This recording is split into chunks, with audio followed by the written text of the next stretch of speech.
Werewolf here. We got this strawberry moon, full moon out tonight. You know, I'm reminded of a time when I was waiting in line at a fast food place, one with a famous name, it matters not. But for the purposes of this video, I'm going to refer to it as Taco Hell.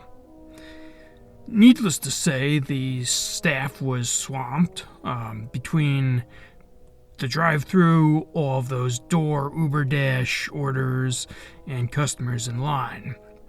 The guy in front of me, I noticed that he was wearing a hoodie. On it was an American flag. Over it was superimposed a large X, the letter X, and it read, "I'm from the generation that said, F your feelings." Well, the actual hoodie said the explicit, but for the purposes of my YouTube video. Anyway, the guy was complaining about the wait time. And anyway, the guy just grew louder and louder. His complaints were redundant.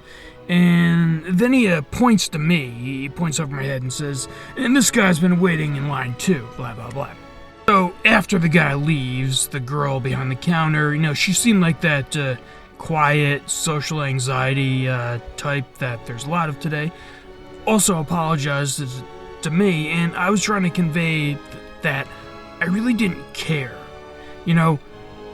Of all the real problems in this world, most people will not hesitate to complain endlessly on the internet, but won't actually get involved in anything in the real world to work towards the change that they want to see. But a lot of them won't hesitate to stand up to customer service. And that brings me to the point I'm trying to make, is you have to be the best representative to the cause that matters to you. Say even you're driving, right, and someone cuts you off in their truck and then they have a Trump bumper sticker. Are they more or less likely to convince the person that they cut off to support President Trump? But let's face it, most of us, myself included, have spent countless hours arguing over politics online, usually with complete strangers who we never even meet. And if someone calls you an idiot, a racist, insults your intelligence in these online arguments, does that make you more or less likely to ever want to come over to their side? I hate it when I see someone from my side, from the point of view that I agree with, throw in "you're an idiot," "you're a moron," or whatever. Because again, this isn't... Look, you got to think in terms of it's making people naturally defensive.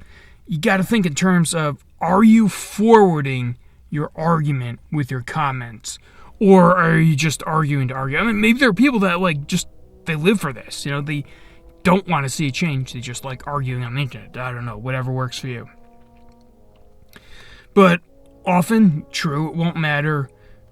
But every now and then, there's someone that may be drawn over to your side. And isn't that the whole point? You want to make it easier for them to come over your side without the ad hominem attacks. One exception that I did find pretty funny, I will not forget, it was, a year past the COVID crisis, and I saw this online debate between a young conservative mom, looked like she really had her life together, and a pink-haired lady that looked like she was on all sorts of psychiatric meds. And the mom says in one of the response comments, she says, "As soon as I saw the face mask in the profile picture, I knew where this argument was going." Anyway, I thought that was pretty funny. But back to my point. Particularly in a polarized era, more so than usual, there may even be a niche, a way to capitalize, a way to stand out by being respectful, by treating your opponents with dignity. Again, do what you want and what feels right to you. Anyway, be sure to check out my other videos. Thanks for watching. Until next time, life, liberty, and the pursuit of raw. Oh, and also